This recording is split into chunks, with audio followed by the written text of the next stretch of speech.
নোংরা জামা কাপড় পরা লোকজনের সাথে আড্ডা দিচ্ছে। আমার হাজবেন্ড এমন করে সহ্য করবে না। শান্ত, তোমার সাথে একটু কথা আছে, দিকে আসবে?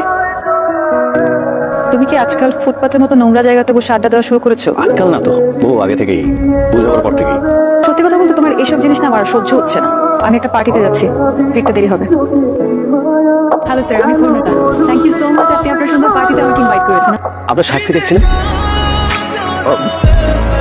উনি বিজি, দেশের বাইরে গেছে আর কি।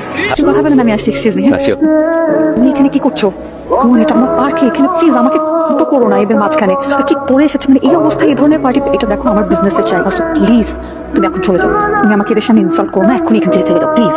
আমার কি সৌভাগ্য, শান্ত সাহেব যে, প্লিজ আসুন। আসছেন, আমি সিরিয়াসলি বিশ্বাস করতে পারছি না।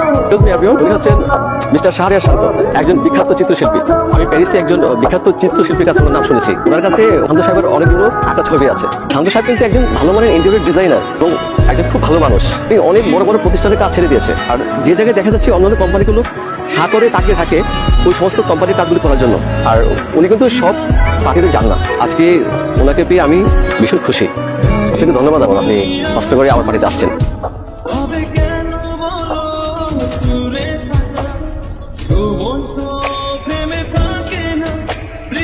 ইন্টেরিয়র ডিজাইনারের সাথে যোগাযোগ করেছেন? হ্যাঁ ম্যাডাম, করেছিলাম, কিন্তু ওনাদের ম্যানেজার বললেন এখন ওনারা কাজটা করতে পারবেন। সাথে যাদের কাছে না করে দিয়েছিলেন সেই কোম্পানির সিইও এর সাথে দেখা করতে চাই। ঠিক আছে, আসতে বলুন।